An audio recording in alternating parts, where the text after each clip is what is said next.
Kalau dia dibilang miring, nah ini kan menarik. Iya. Miring menurut persepsi siapa gitu kan? Apakah Iya. persepsi dari penggunanya, usernya, persepsi dari masyarakat? Tapi harus dibuktikan secara ilmiah itu. Berani tidak ia mengeluarkan surat izin layak fungsi, reputasi dari kontraktornya, badan usaha milik negara.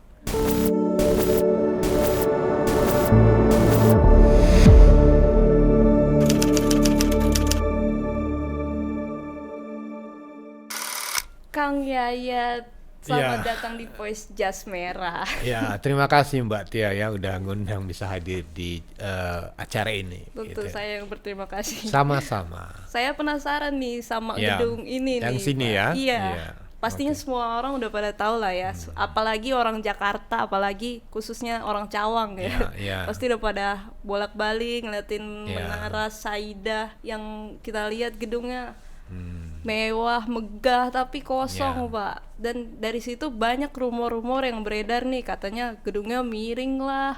Emang kalau saya lihat sih agak miring ya. Kalau menurut Bapak miring gak sih?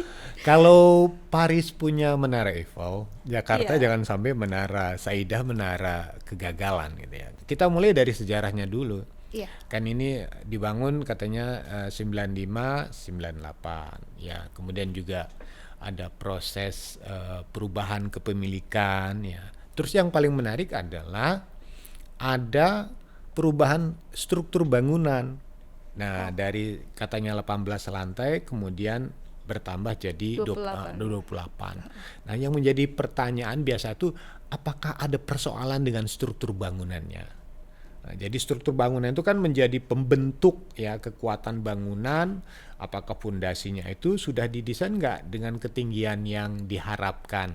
Iya. Karena banyak bangunan-bangunan yang kadang-kadang ditambah, tapi sebetulnya mengganggu strukturnya atau tidak, ya kan? Jadi struktur bangunan itu ya pembentuk konstruksinya sehingga bangunan itu didesain antara kekuatan fondasi sama ketinggian bangunan. Apalagi kalau dikaitkan dengan aspek kegempaan.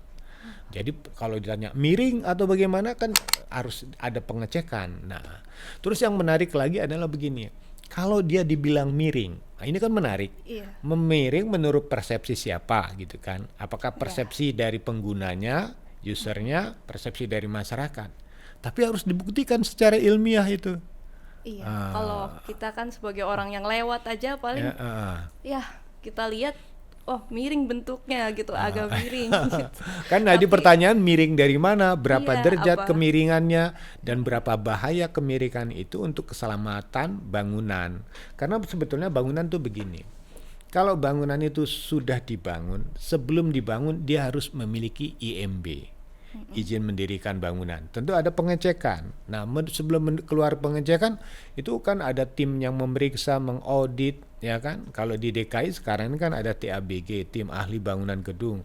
Ada bidang konstruksi, ada bidang arsitektur, bidang perkotaan, ada bidang mechanical engineeringnya dan sebagainya. Belum ada lagi tim teknis. Nah, kalau itu lolos semua, berarti kan tidak ada masalah. Yang kedua, ini ada kontraktornya. Kontraktornya juga BUMN, Iya. ya kan? Eh, Kita nggak usah sebut lah ya, iya nggak iyalah usah ya. ya, BUMN, ya kan? BUMN. Kedua, ketika bangunan itu sudah jadi, sebelum digunakan, itu harus mendapatkan sertifikat layak fungsi, Sertifikat layak fungsi. SLF. Nah, pertanyaannya, Kalau ditinggalkan pasti ada masalah dan kenapa bisa. ah, udah mendirikan bangunannya ada, sertifikat layak fungsi yang ada, kok ditinggalkan? Iya. Kan ada dua istilahnya, mati ditinggalkan, tinggalkan mati. Ini yang mana? Tinggalkan. mati dia karena isu ya kan, bisa Iya. saja. Akhirnya Oh, orang meninggalkan tempat itu, ditinggalkan bangunan itu, ya gunungnya mati. iya. Ah. Nah, yang menjadi pertanyaan, yang mana kalau Menara Saida? Apakah dia Nah, ditinggalkan Nah, inilah lalu mati? persoalannya. Kalau memang ya bangunan ini punya masalah, Iya. harusnya institusi, ya pertama institusi yang mengeluarkan rekomendasi teknis. Ya dulu namanya pengawas bangunan DKI ya kan. Itu kan bertanggung jawab. Harusnya ada mengatakan bangunan ini bermasalah atau tidak. Tapi kalau punya bangunan ini ada kesalahan antara rekomendasi dengan kondisi yang berubah, itu pertanggungjawaban mereka yang memberikan izin dan mengeluarkan sertifikat itu harus dimintai pertanggungjawaban. Ibaratnya kalau saya mengatakan ini boleh dipakai loh, tiba-tiba orang pada meninggalin. Nah pertanyaannya, berani tidak ia mengeluarkan surat izin layak fungsi bisa digunakan memberikan penjelasan kepada masyarakat. Nah itu yang pertama. Yang kedua, reputasi dari kontraktornya, badan usaha milik negara. Jadi kalau kontraktornya ini tiba-tiba ada cacat atau gagal konstruksi, itu kan menampar, memukul reputasi. Wah, kalau orang sudah gagal, itu jatuh dalam bentuk reputasi profesionalnya, kemampuannya itu dipertanyakan. Jadi seakan-akan ini menutup semua begitu. Iya, dan belum dijelaskan sampai sekarang. Jadi sebenarnya rumor miring atau tidaknya, aman atau tidaknya itu masih hanya sekedar rumor atau. Nah, betul. Jadi pertanyaan kan begini, saya sih pernah ke gedung itu, saya pernah masuk. Oh iya. Nah, ada satu kementerian waktu zamannya Pak Gus Dur, Kementerian Pembangunan Indonesia Timur. Saya tanya, kadang-kadang orang yang dalam gedung itu kan tersugesti juga. Saya tadi naruh banda ini kok bergerak? Dia miring, bergerak sendiri. Bergerak sendiri aja udah bikin misteri kata orang kan, ya kan? Iya. Naruh ini kok berjalan sendiri, gelas ini ada apa? Nah, ketika ada sesuatu yang dirasakan aneh dan tidak terjawab, itu kan menimbulkan tanda tanya besar. Ada apa dengan gunung ini? Jadilah rumor. Nah, rumor kan, horor kan? Ada, untung bukan ada penampakan ya. Iya. Tapi kalau penampakan belum pernah lihat kan Pak? Belum, tapi pertanyaannya ketika sesuatu itu misalnya tidak tempatnya itu tidak nyaman, kemudian ada bangunan atau benda-benda yang tiba-tiba bisa bergerak sendiri atau apa karena itu kan harusnya dijelaskan secara teknis. Nah, yang kedua memang kontraktor mengatakan kalau ada hambatan, liftnya tuh harusnya kan ada gangguan, tapi kan kita tidak tahu. Nah, misteri-misteri seperti inilah harusnya tidak menjadi mitos. Iya. Harusnya dengan kecerdasan kita jawablah. Jadi kalau tidak pernah dijawab, jadilah mitos. Rumor, miring lah, segala macam. Tapi yang jadi pertanyaan warga-warga sekitar juga nih, masyarakat di Jakarta, sebenarnya fungsi awalnya itu apa sih menurut saya dah? Begini, di Jakarta itu tren tahun 80-an, 90-an ketika ekonomi Indonesia itu sampai 7%. Dulu ada istilahnya macan Asia. Pokoknya luar biasa. Industri properti sedang tumbuh kembang. Orang sedang rame-ramenya membangun perkantoran, apartemen. Nah, yang menarik bisnis di Jakarta itu propertinya adalah bisnis perkantoran. Nah, Menara Saida dulu kan Gedung Grasindo ya. Ya, Grasindo. Grasindo, Gris ya, mungkin Yunani ya, mungkin kayak Romawi, kayak arsitek seperti itu, seperti ini ya kan. Itu gedungnya seperti itu. Nah, ketika dia dibangun, memang ikonik banget bangunan ini. Dari gaya dari bangunannya, awal udah ikonik. Saya bahkan melihat di sekitarnya itu ada banyak patung-patung tentara Romawi, betul-betul luar biasa lah dari itu sisi murni arsitek. dari Romawi aja atau ada Katanya sentuhan impor negara lain. Nah, yang menarik adalah gedung ini ikonik. Nah, dari kemudian awal dibangun udah ikonik. Terus kedua ada pilar di atasnya ngerucut ya. Kalau malam itu betul-betul ini, kalau hidup ya malam harinya. Nah, kedua, ini properti perkantoran. Jadi awalnya adalah perkantoran didesain. Nah, jadi ketika tahun 98 selesai, nah kan dipergunakan oleh panitia pelaksanaan pemilu waktu kita tahun 99. Kemudian ketika zaman pemerintahannya Presiden Gus Dur digunakan untuk kantor Kementerian Pembangunan Indonesia Timur. Nah, sebetulnya itunya riwayatnya di situ dan digunakan untuk kegiatan-kegiatan lain. Nah, pertanyaannya, kalau memang gedung itu aman, harusnya bisa berlanjut kan, tidak pindah. Pertanyaannya kalau dia pindah, tentu ada satu pertanyaan lebih lanjut. Apakah pindah karena sewanya yang terlalu mahal? Ada persoalan manajemen yang tidak mendukung pemanfaatan penggunaannya, atau karena ada persoalan teknis? Iya, bicara soal manajemen, awalnya itu kan Menara Saida ini dimiliki oleh PT Mustika Ratu itu. Iya. kemudian berpindah tangan ke Saidah Abu Bakar Ibrahim. Nah, pada saat itulah dinamakan Menara Saidah. Kemudian siapa dan awalnya itu tujuan dibangunnya oleh PT Mustika Ratu itu untuk apa? Kemudian kita berpindah jadi apa? Jadi begini, Mustika Ratu dulu kan sukses dengan corporate di bidang kecantikan, jamu dan sebagainya. Sebetulnya Mustika Ratu mulai masuk ke sektor properti. Salah satunya gedung Mustika Ratu di dekat Pancoran. Ketika itu dibangun selesai, kemudian mereka mencoba mengembangkan yang baru. Memang sejak awal ada sedikit masalah di dalamnya, sehingga terjadi pelelangan alih fungsi kepada pihak lain. Nah, yang menarik adalah sebetulnya dalam konteks transisi pelelangan, pembangunan, pemakaian, sebetulnya kalau bangunan itu benar, tidak ada masalah. Ya, masalahnya kalau kita lihat juga kan lokasinya itu di Cawang ya, bukan yang di Central District Bisnis Jakarta banget. Jadi sebenarnya pemilihan itu pertimbangannya apa ya kira-kira? Begini, kalau kita melihat prospek pertumbuhan kota, itu kan sebetulnya ada lokasi premium. Lokasi premium itu segitiga emas dulu dibilang. Tamrin, Sudirman, Kuningan. Tetapi kan harga premium itu yang terlalu mahal bagi perkantoran, tentu saya tidak mampu menyewa di situ. Nah, ada lokasi alternatif. Nah, sebetulnya Cawang itu sangat strategis ke depan. Nah, sebetulnya untuk ke depan dia bagus. Pertama, dia dekat dengan jalan utama, ada jalan tol. Kemudian juga dia sekarang ada LRT, dan yang paling menarik di ujungnya juga sekarang sudah ada rencana LRT. Jadi ketika properti itu dibangun, kita tidak melihat hari ini, tapi kita melihat ke depannya, ke depan dalam konteks 10-20 tahun yang akan datang. Dan terbukti sebetulnya sekarang kan ada stasiun LRT, kemudian seberangnya ada LRT City. Jadi sebetulnya itu sudah menjadi zona bisnis tersendiri gitu untuk dikembangkan gitu. Tapi proyek LRT kemarin itu juga sempat ambles ya pada saat pembangunan proyek LRT-nya di depan Menara Saidah di 2017 kemarin. Jadi gini, pertanyaan itu kan amblas itu di mana? Ya kan, pertama begini, kalau amblas itu karena struktur tanahnya katakanlah tidak mendukung, dia akan berpengaruh terhadap gedung.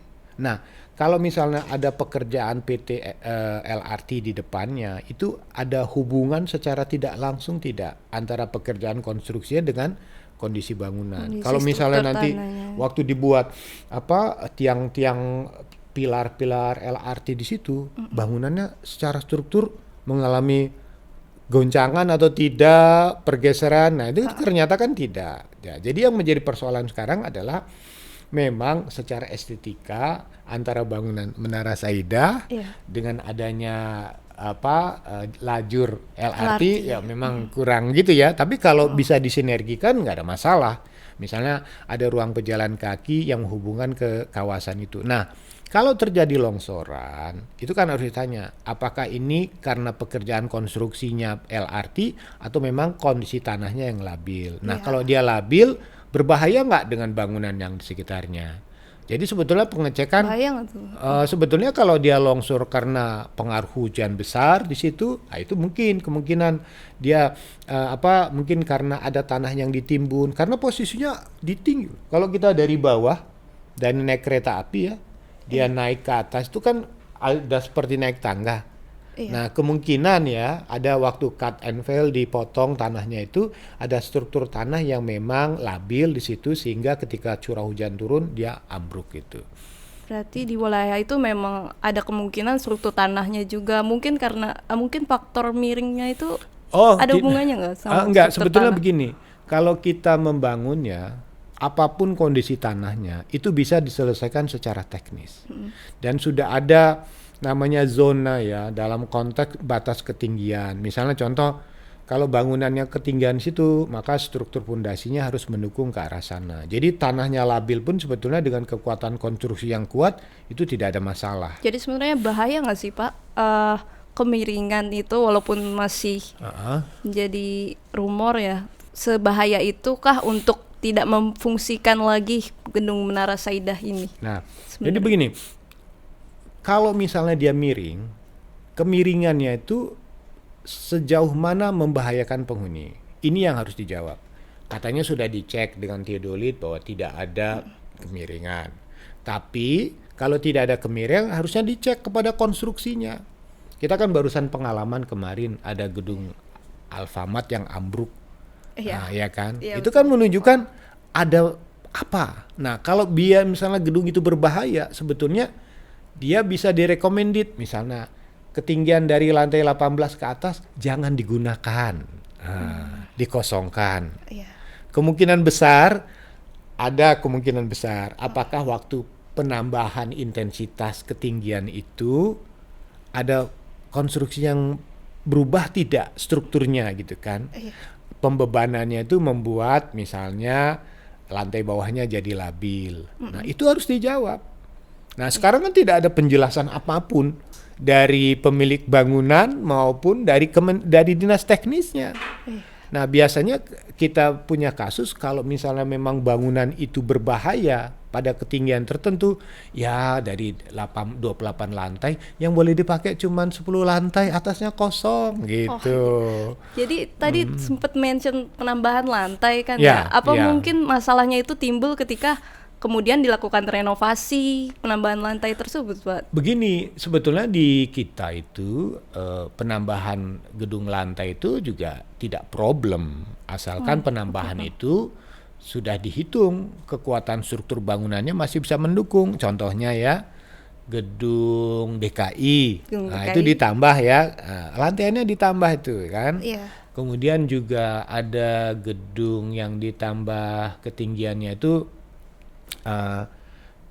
saya lupa posisinya ya, itu kan ditambah ketinggiannya, tetapi pemanfaatan fungsinya tidak membebani bangunan, ya kan? Nah, itu bisa saja dilakukan untuk mengurangi beban yang ada di sana. Jadi persoalan kita itu sebetulnya kalau memang sudah ada sertifikat layak fungsi bahwa bangunan itu aman, bangunan itu bisa digunakan. Karena bagaimanapun masyarakat harus memahami bahwa setiap bangunan itu harus ada sertifikat layak fungsi yang sesuai dengan fungsinya. Contohnya ya, kita banyak menemukan ada ruko-ruko di beberapa tempat. Tiba-tiba rukonya itu nggak laku, dirubah jadi hotel. Bangunan ditambah 1 lantai 2 lantai. Berarti kalau misalnya Menara Saidah ini mendingan alih fungsi mungkin bisa Pak, atau mending dirobohin aja. Nah, kalau mau bangunan seperti ini tetap bisa difungsikan, harus diaudit, diperiksa kembali. Apakah ada dari umurnya ini berapa tahun, 20 tahun atau berapa tahun? Karena begini, bangunan yang usianya lebih dari 10 tahun, 20 tahun, 30 tahun, itu harus dicek lagi. Kita punya pengalaman gedung Sarina. Sarina itu tahun 60-an loh ya. Tapi masih bisa dipergunakan. Dan apa yang ditambahkan, diperbaiki, direhab, ya, direvitalisasi. Tapi kan dicek strukturnya masih mendukung tidak kalau ditambah beban baru. Nah, kalau ini ya harusnya dicek. Ada masalah nggak di lantai 1, lantai 2, sampai ke lantai atasnya. Nah, kalau misalnya tadi gedung Sarina itu kan ada peran pemerintah ya Pak. Kalau Menara Saidah ini perlu nggak sih ada peran pemerintah? Peran pemerintah itu tergantung kepada pemiliknya. Iya, karena ada kabar juga katanya pemerintah mau ambil alih. Ya kan, pemerintah kalau ngambil alih jangan ngambil gedung bermasalah dong. Ngapain nanti keluarin duit, tahu-tahu ngambil gedung yang sebetulnya aduh nambah masalah aja nih. Ya kan? Pertanyaannya kan begitu. Ini gedungnya milik private. Kalau pemerintah nanti ngeluarin duit dari APBD, kan ditanya, emang nggak ada lagi, nggak ada pilihan. Nah, pertanyaannya kan kalau gedung ini dibeli, pasti ada pertanyaan, gedung ini akan menguntungkan atau tidak. Jadi kan harus diaudit. Jadi pengeluaran anggaran uang rakyat dipakai pemerintah ya dalam konteks pajak, APBD, kemudian membelikan bangunan. Yang ingin diselamatkan siapa sebetulnya kan? Apakah pemiliknya, modalnya bisa kembali, atau bangunannya? Jadi untuk apa gitu mengurus gedung yang bermasalah? Tadi kan Pak Yayat bermasalah, tapi menurut Pak Yayat sendiri bermasalahnya itu berarti di bagian mananya Pak? Pertama begini, Kalau memang kita ingin menjawab misteri Menara Saidah, pertama satu, jawab berani nggak kalau dikatakan ini gedungnya miring, institusi Dinas Tata Bangunan atau Cipta Karya Bangunan DKI mengecek ulang. Tapi untuk mengaudit itu dia harus tergantung kepada ownernya. Pemilik bangunannya pun harus bersedia untuk diaudit. Terbuka tidak? Dipanggillah kontraktornya yang membangun ini. Sama-sama diperiksa, diaudit, diteliti kembali. Bangunan ini masih layak fungsi atau tidak. Nah, kalau misalnya masih layak fungsi, sepenuhnya, setengahnya, atau sama sekali tidak bisa dipakai. Nah, jadi kalau misalnya sudah ketahuan kondisinya, barulah keluar rekomendasinya. Ya, pertanyaannya satu lagi, hasil audit itu menjawab rasa penasaran masyarakat atau tidak? Miring tidak? Karena isu miring pun pernah terjadi di gedung DPR. Oh iya? Iya gedung dong. DPR itu miring? DPR katanya miring. Oh, ini dalam rangka apa? Tapi aman. Ya, ini kan bisa digoreng. Bisa. Isu kemiringan itu kan. Dengan dalih pingin membangun gedung baru kan di demo waktu itu kan, ketika DPR pingin bangun besar, istilahnya gedungnya miring. Mungkin kalau gedungnya miring, pertanyaan di gedung DPR itu kan miring karena apa? Miring karena miring juga. Enggak tahu ya. Enggak, saya nggak bilang ya. Tapi saya bilang, kenapa gedung DPR katanya miring? Iya. Nah, itu kan harusnya diaudit.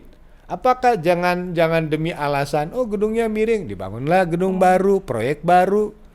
Itu kita itu harus berani. Di kita ini kadang-kadang kalau menjawab ini antara pemberi izin sama pemilik bangunan tuh suka andilau. Antara dilema dan kegalauan. Ya kan? Mau terbuka atau tidak. Begitu dia tahu terbuka, orang bisa menjawab. Begitu dikatakan bangunan ini, mohon maaf ya, sakit, tidak layak. Goodbye. Ngapain orang itu kan? Pertanyaan itu tadi, ini kalau misalnya sakit kanker stadium berapa? Kalau dikatakan sudah berat, katakanlah berat. Jadi ibaratnya menjawab misteri itu harus ada satu kata, jangan ada dusta di antara kita.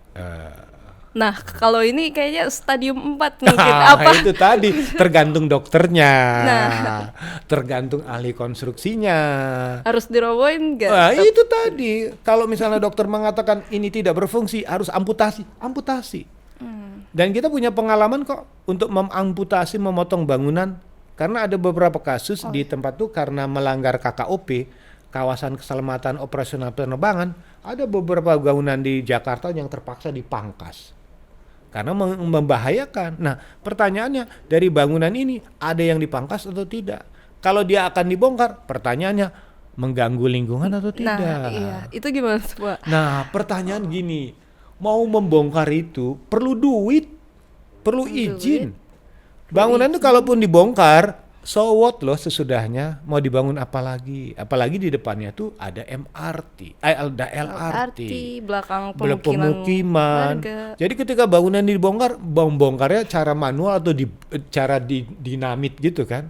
Yeah. Kalau begitu kan bisa kena instalasi lain. Jadi apa urgensinya untuk membongkar? Maka satu-satunya yang mungkin saran yang bisa audit ulang lagi. Apakah betul-betul dia sudah tidak layak fungsi? Karena apa? Itu penting untuk menjawab stigma. Iya. Stigma miring. Stigma sakit. Stigma miring. gagal. Jadi bukan konstruksinya gitu ya, tapi juga stigma yang melekat dari gedung itu sendiri. Ya? Coba sekarang saya tanya Mbak Tia. Stigma apa yang melekat di situ? Yang pasti horor. Media sosial goreng. Iya kan. Horror. Jadi kan gedung ini makin digoreng. Bagi orang-orang yang punya konten tertentu, naikin jumlah followernya kan. Jadi kita harus berani menjawab di balik misteri ini. Nah, juga harus ada satu jawaban. Sampai kapan masalah ini harus diselesaikan? Itu menjadi pertanyaan penting karena dia menjadi ikon Jakarta. Kalau kita naik jalan tol dari arah Bogor, arah Cibubur, itu terlihat gedung ini. Begitu berdiri tunggal untuk wilayah timur Jakarta dan selatan Jakarta. Dari tadinya difungsikan sebagai pusat pemerintahan. Iya. Saat bisnis perkantoran hingga sekarang menjadi kosong dan begitu kosong. Dan lagi gedung ini kalau tidak direvitalisasi atau diperbaiki, dia akan kalah bersaing dengan gedung-gedung sekitarnya. Jadi memang ada pekerjaan besar di balik persoalan ini secara bisnis. Kalau dia revitalisasi itu sejauh mana mampu merubah image yang ada. Kedua, kalau gedung ini baru atau diperbarui, mampu tidak dengan bersaing dengan gedung-gedung sekitarnya. Itu udah makin banyak gedung-gedung. Waktu tahun 90-an dia sendirian di situ, masih sangat besar. Tapi sekarang ini tentu perhitungan bisnis akan berbeda gitu. Iya. Kalau isu horor itu katanya ada pekerja bangunan yang meninggal di situ. Itu emang ada ya Pak kabarnya waktu saya kan soalnya belum lahir. Baru lahir waktu Menara Saidah ini dibangun. Sebetulnya gini, kalau yang pertama yang besar tuh dulu yang isu misalnya ini mohon maaf kalau salah ya, misalnya ada apartemen besar di Taman Mall Anggrek. Pertama kali proyek apartemen besar-besaran itu Taman Mall Anggrek. Kita memang waktu itu tidak semua orang siap ya, mungkin gagap atau tidak terbiasa dengan bangunan-bangunan besar, potensi kecelakaan kerja itu bisa terjadi. Jadi yang menjadi tantangan bagi kita adalah ini beban masa lalu yang masih terbawa sampai masa kini, ya kan? Sudah belasan tahun dikosongkan atau dan mungkin bertahun-tahun ke depan juga dikosongkan aja gitu. Ya mungkin kalau kita pingin yang senang-senang cerita-cerita misteri ya jadikan saja ini sebuah ikon misteri. Wahana misteri. Cuman pertanyaannya itu tadi, karena untuk gedung yang seperti ini yang paling berat itu adalah maintenance-nya. Karena bukan apa-apa ya, kalau dibangun dia kosong itu pemiliknya rugi. Jadi kerugiannya sudah cukup banyak ya, mulai dari mungkin kegagalan proses pembangunannya, kegagalan mengelolanya, kegagalan pembangunannya. Jadi memang ya orang tidak mau ngambil risiko kan. Kalau misalnya mau diambil pemerintah pun juga harus berpikir lebih bagus, lebih baik dengan pemikiran kalau akan difungsikan sebagai apa gitu. Jadi ya kalau dari sisi arsitekturnya ya boleh-boleh saja lah. Tapi kalau misalnya digunakan untuk hal-hal yang ringan dan tidak berat, misalnya untuk katakanlah untuk ruang-ruang kegiatan tertentu, ya boleh lah. Tapi untuk sampai sana ya kembali kepada keyakinan dari pihak pemerintah untuk menjawab persoalan miring atau tidak miring atau kegagalan fungsi bangunan itu harus jawab. Oke, terima kasih Pak Yayat sudah terbayarkan rasa penasaran saya soal gedung Saidah, Menara Saidah. Terima kasih waktunya Pak. Ya sama-sama, terima kasih. Mudah-mudahan ini menjadi sebuah model pembelajaran bagi semua pelaku pembangunan di Jakarta bahwa sejak awal perencanaan yang baik pasti menghasilkan bangunan yang baik. Tapi kalau perencanaannya buruk, tidak mungkin menghasilkan yang baik. Iya, belajarlah dari sejarah Menara Saidah. Ya.